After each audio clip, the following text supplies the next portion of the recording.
with the atrial rhythm. And of course, if we have atrial fibrillation or atrial flutter, we cannot say for sure that AV dissociation is present. Another useful criteria is the presence of capsular fusion bits. These are partial or full ventricular depolarizations through the AV node.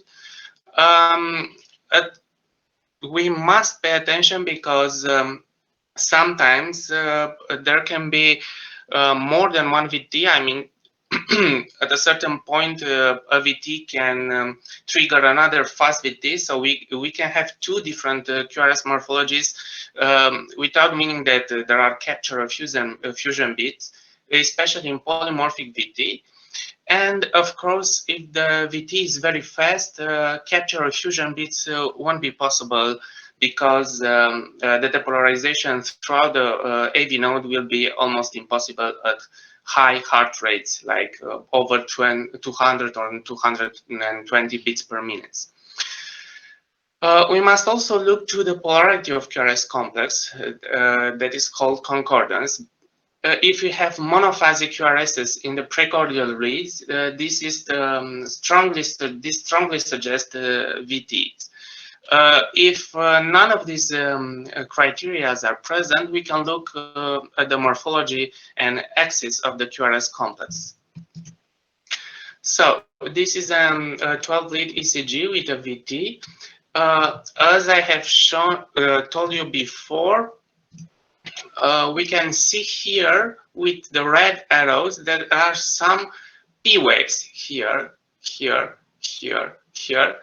Okay, and we can see that there is no relation between the P waves and the QRS complex. So this means that AV dissociation is present.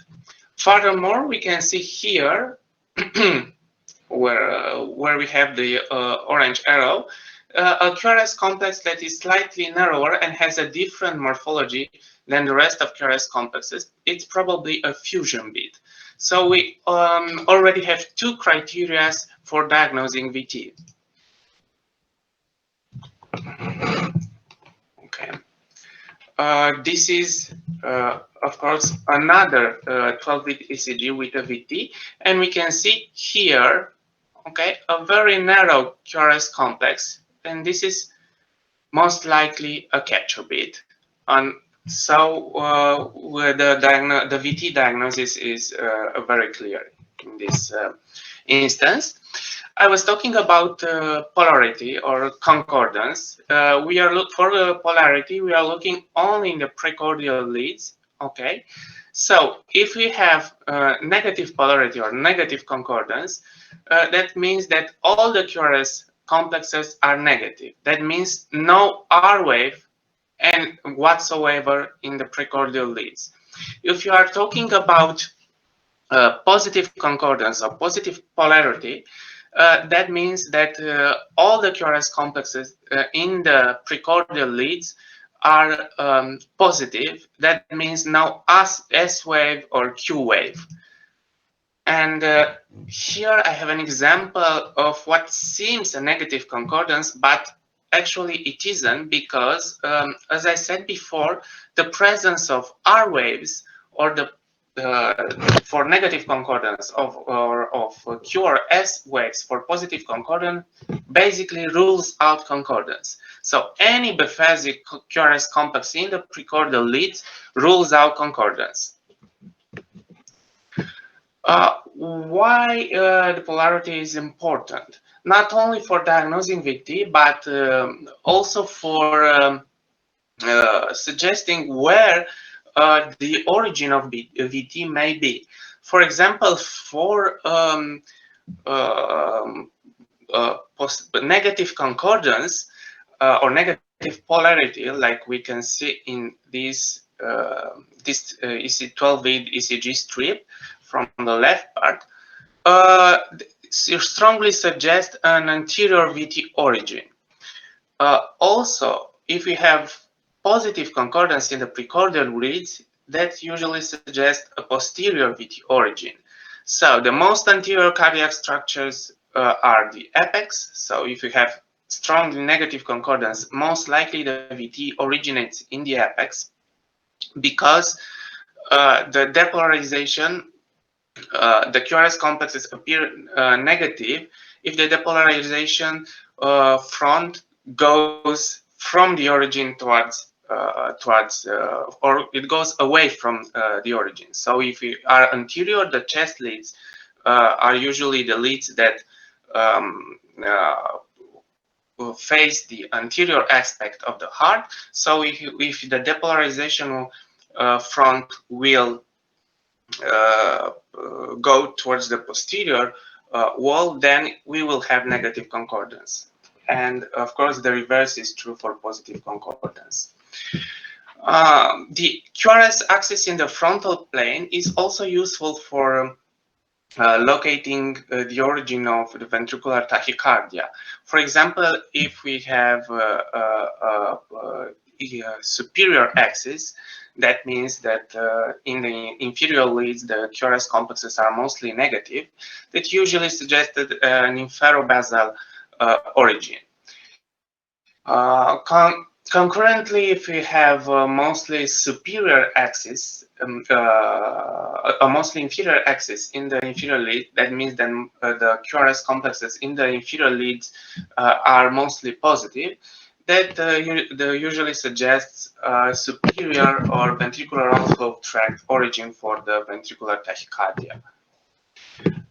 The morphology in the precordial leads, it's also important in suggesting from which ventricle the VT is most likely to originate. For example, if you have a left bundle branch block, that's usually suggesting right ventricular origin for the VT. And if we have a right bundle branch block, that usually suggests left ventricular origin for the VT. As I said before, if you don't have AV dissociation, fusion, or capture bits, or concordance, we can rely on morphology to make the differential diagnosis between wide complex tachycardia. So, for the morphology, we are looking mostly in the precordial leads. For example, we must differentiate the right bundle branch morphology in VT from a typical right bundle branch block. And here the morphology criteria are useful in doing exactly that. Moreover, if we have, besides the right bundle branch block morphology, a leftward axis deviation, a very wide QRS, then it's most likely for the wide complex tachycardia to be VT.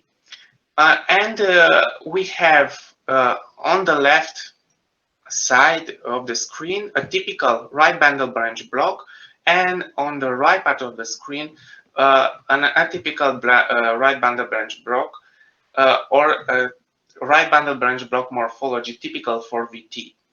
So as we can see in VT, we have either a monophasic R wave or a QR complex, or another very, very specific sign.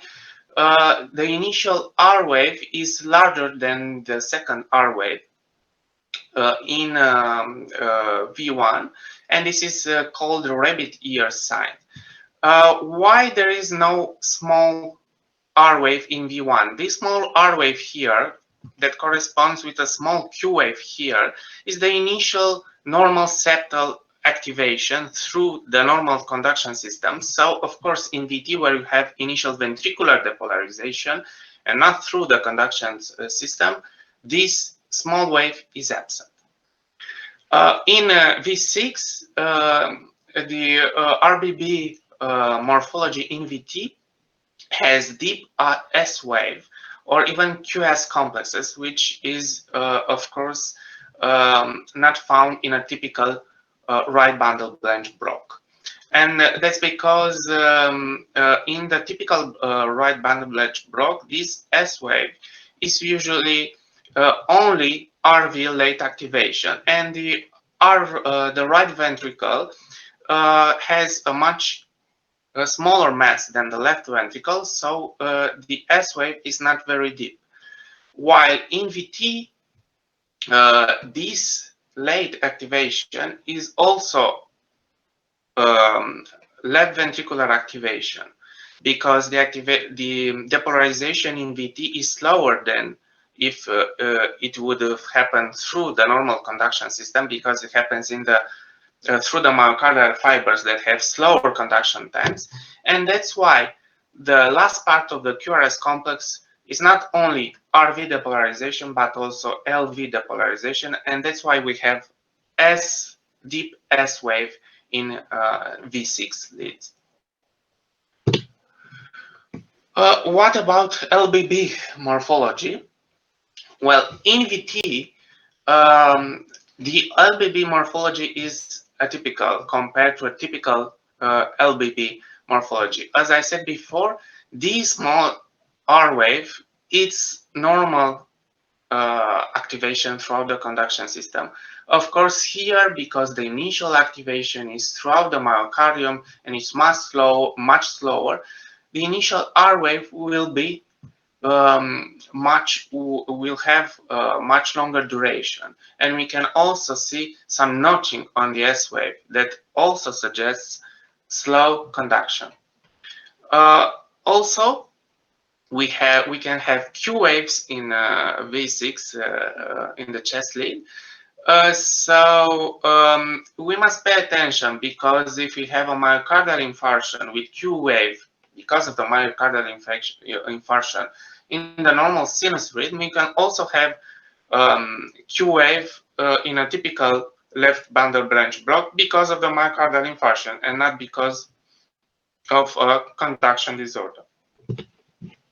Additional criteria, this is the Josephson sign, exactly that notching of the S wave that I told you about.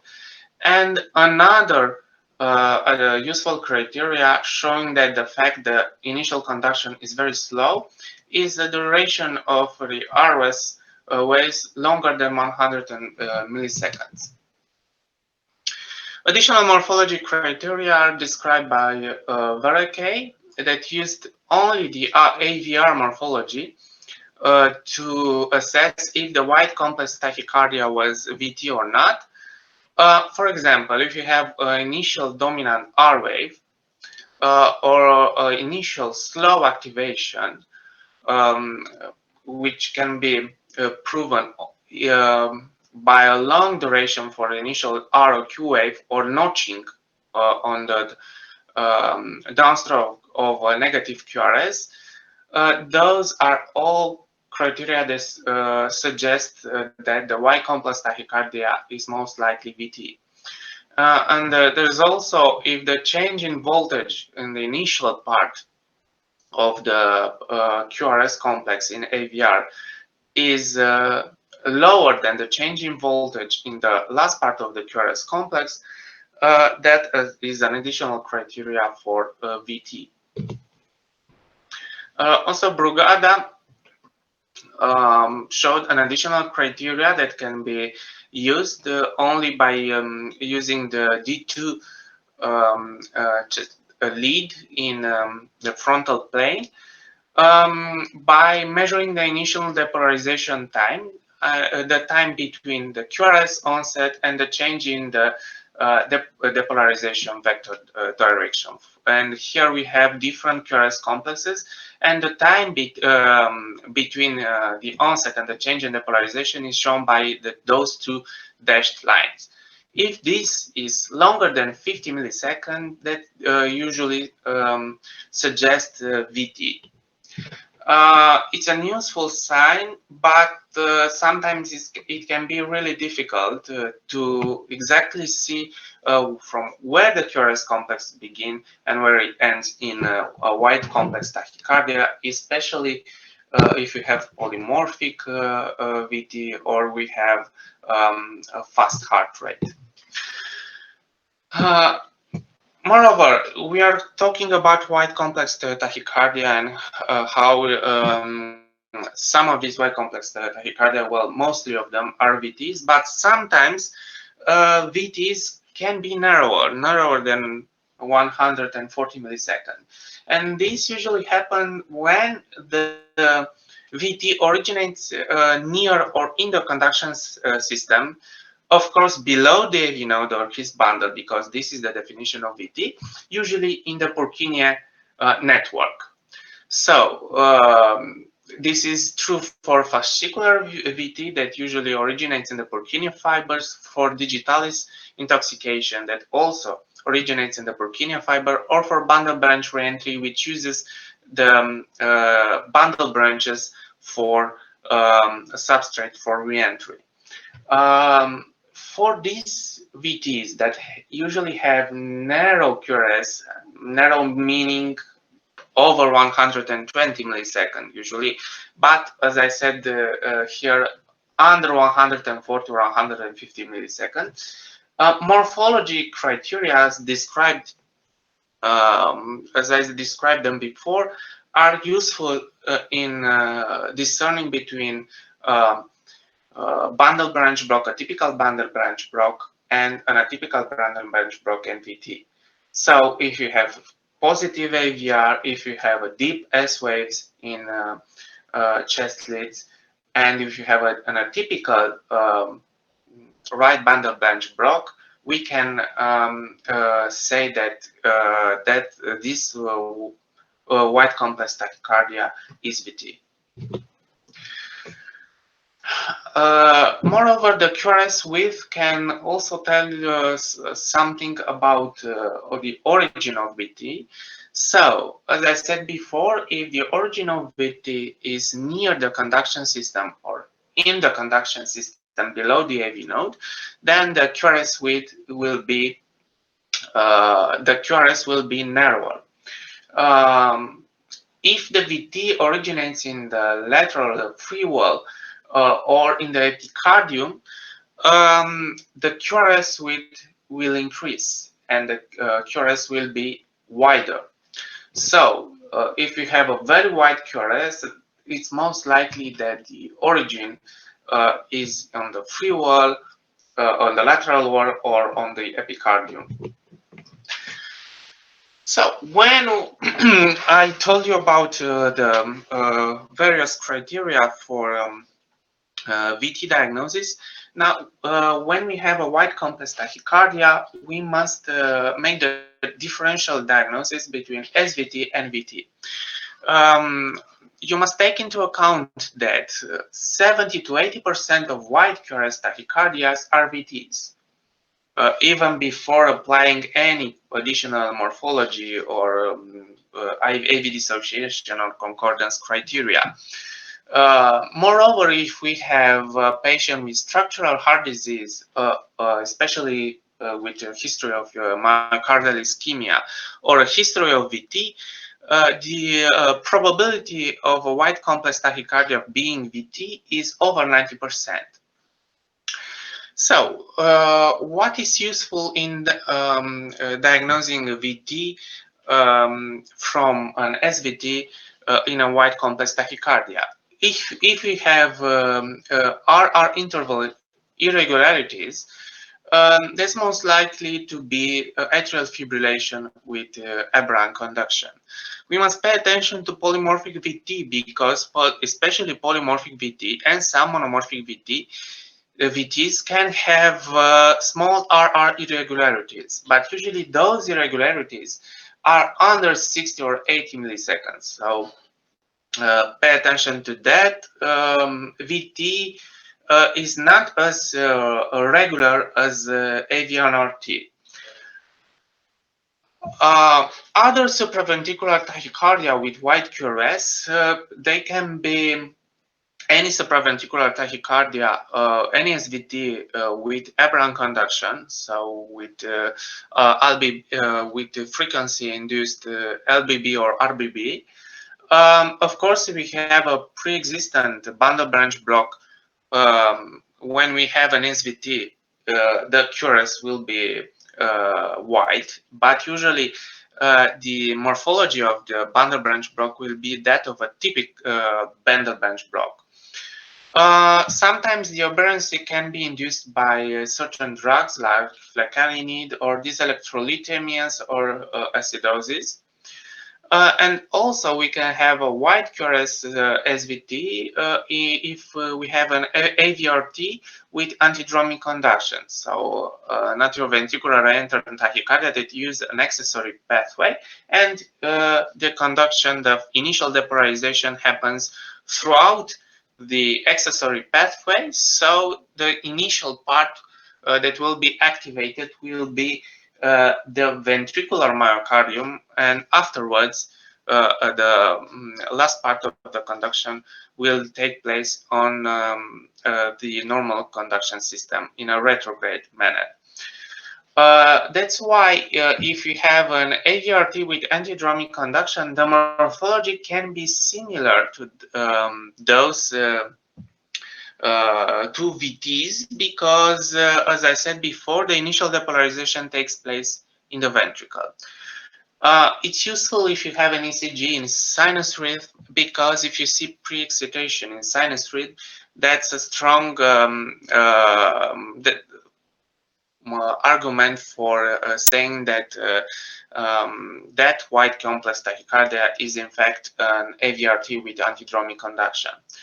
Of course, ventricular pacing can lead to white QRS tachycardia because the pacing takes place in the ventricle, so the morphology is identical with the VT. Here we can see the pacing artifact, and before each QRS complex, we must look for that pacing artifact in all the 12 leads, because sometimes it can be filtered by the ECG, especially for by the digital ECGs, and we can easily it can be easily looked out. Other useful criteria for discerning between SVTs and VTs in white complex tachycardia, for example, if you have a QRS that is narrower than that in the sinus ring, that's a strong sign that this white complex tachycardia is most likely a VT, because it's certain that the activation doesn't take place on the normal conduction system, because otherwise we would have the same QRS width. Also, if in the white complex tachycardia we have a bundle branch block that is of a different morphology compared with a pre-existing bundle branch block, that's also another useful sign for diagnosing VT. If we have a premature ventricular beat that has an identical morphology with that of the white QRS tachycardia, that's of course another strong predictor for VT, because it means that the origin of that white complex tachycardia is very near to the origin of the premature ventricular beat, so of course it's in the ventricle. The vagal maneuvers can be useful in discerning between SVTs and VTs, because vagal maneuvers can influence the conduction through the AV node. So any tachycardia that is dependent on the AV node will show some change, usually. Of course, because the ventricular tachycardia has an origin below the AV node, when we do vagal maneuvers, there will be no response in white complex tachycardia that is VT. Comparing to AVNRT or AVRT that can even stop with vagal maneuver, or with AFib or A-flutter that can show decrease in the heart rate because of an increased AV blockade through vagal maneuvers. So here on this ECG, we can see these are the ECGs of the same patient. The ECG from the right is the ECG in the sinus rhythm. We see an atypical left bundle branch block, and The ECG from the left is the ECG of the same patient in a wide compass tachycardia. We see here that we have an atypical right bundle branch block morphology. So a different bundle branch block, which strongly suggests VT. And here, another patient. On the right, we have the ECG in a sinus ring when we can see a premature ventricular beat here.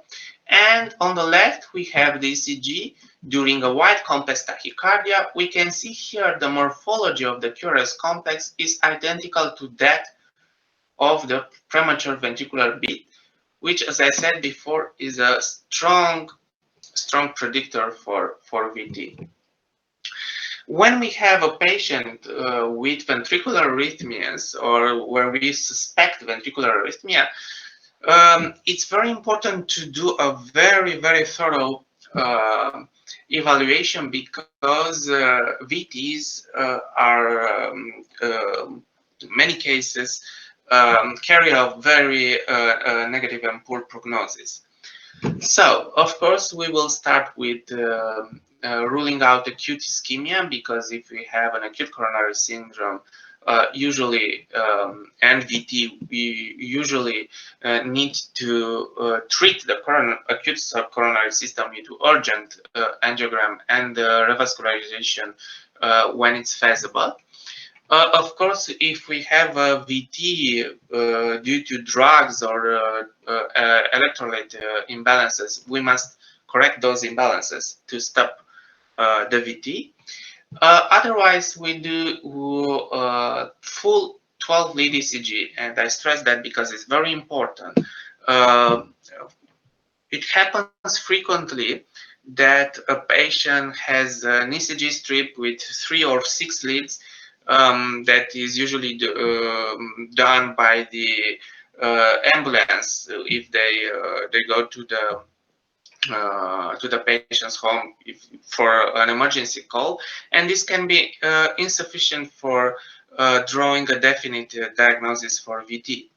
Also, we need to perform an echocardiogram to rule out some structural heart disease, and the history of the patient and the family history, it's also very important. If you have a patient with history of VT or history of myocardial infarction, that can really offer a lot of insight in how to manage the patient. Also, we must rule out some inherited arrhythmogenic disease or cardiomyopathies. And in sudden death victims, because unfortunately, sometimes the first presentation of ventricular arrhythmia, of a malignant ventricular arrhythmia, is with a sudden cardiac death, and sometimes we cannot do anything for that patient. But it's important to perform an autopsy, to do molecular tests on the victim, because some of these diseases can be inherited, and it's important for the rest of the family to know if they carry a risk for ventricular arrhythmia as well. Of course, if you have a VT with hemodynamic compromise, it's very important to cardiovert urgently. So this is the first step before anything else, and afterwards we can, of course, do the full evaluation. So, as I said before, there are a lot of cardiac diseases that are associated with ventricular arrhythmias. Most likely, substrate for the ventricular tachycardia is this ischemic heart disease, usually due to atherosclerosis if the patient is older, or due to congenital abnormalities in a young patient. Of course, severe valvular heart disease, especially aortic stenosis, cardiomyopathies, and channelopathies that are these are due to abnormal functioning of the ionic channels that are involved in the normal depolarization or repolarization. Of course, if there are electrical disturbances throughout the action potential, this can lead to susceptibility to ventricular and atrial arrhythmias. The most frequent long QT syndrome, catecholaminergic polymorphic VT, and Brugada syndrome. And other cardiomyopathies like arrhythmogenic cardiomyopathy. Sometimes we cannot identify any abnormality in a patient, and if we rule out all cardiac diseases, we can say that the VT or VF is idiopathic. In the following slides, I will talk about how to manage patients with different heart diseases that presents with ventricular tachycardia.